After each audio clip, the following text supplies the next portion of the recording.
राधे राधे। श्रीमद् भगवत गीता अध्याय 1 श्लोक 39 सुनाने जा रही हूँ, कृपया सुनिए।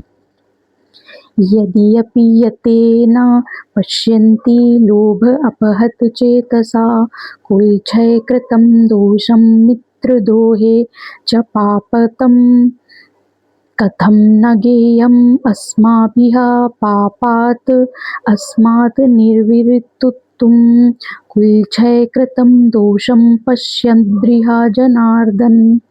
हे जनार्दन, यद्यपि लोभ से अभिभूत चित्त वाले ये लोग अपने परिवार को मारने या अपने मित्रों से दोष करने में दोष नहीं देखते, किंतु हम लोग जो परिवार के विनष्ट करने में अपराध देख सकते हैं, ऐसे पाप कर्मों में क्यों प्रवृत्त हो।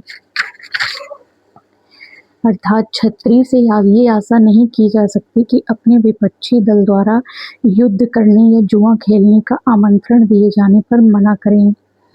ऐसी अनिवार्यता में अर्जुन लड़ने से नकार नहीं सकता, क्योंकि उसको दुर्योधन के दल ने ललकारा था। इस प्रसंग में अर्जुन ने विचार किया कि हो सकता है कोई दूसरा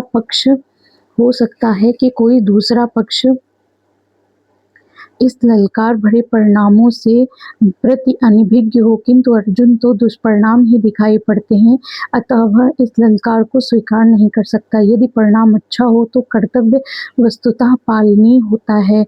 इन विपक्ष से विचार करके अर्जुन ने युद्ध करने का निश्चय किया। यद्यपि लोभ के कारण जिनका ज्ञान नष्ट हो जाता है, ऐसे लोग परिवार को नष्ट करने और मित्रों से द्रोह करने में कोई पाप नहीं देखते। लेकिन जनार्दन, हे कृष्ण, हम लोग जो स्पष्ट रूप से पाप देख रहे हैं, तो हमें इस पाप से हटने के लिए क्यों नहीं सोचना चाहिए। जब व्यक्ति लोभ या स्वार्थ से अंधा हो जाता है तो वह सही गलत का भेद भूल जाता है और अपने विनाश करने में पाप नहीं मानता। दुर्योधन यदि लोभ के कारण विनाशकारी परिणाम नहीं देख पा रहा है, लेकिन अर्जुन अपनी समझ और विवेक के कारण धर्म अधर्म के परिणामों से वाकिफ है। यदि हमें पता चलता है कि कोई कार्य गलत है या किसी के लिए हानिकारक है, तो हमें उसे कृत्य से पीछे हट जाना चाहिए।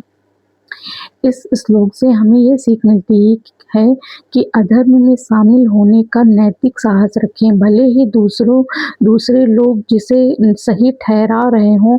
किसी भी चीज को पाने के लिए लोभ का त्याग करें, क्योंकि ये निर्णय लेने की क्षमता विवेक को नष्ट कर देता है। यदि कोई भी कार्य करने से पहले, विशेष रूप से जब रिश्तों से जुड़ा हो, तो उसके दूरगामी और विनाशकारी परिणामों का विचार करना चाहिए। यदि आप जानते हैं कि कोई कृत्य पाप या गलत है, तो उसे करना हमारा परम धर्म है। हरे कृष्ण, राधे राधे।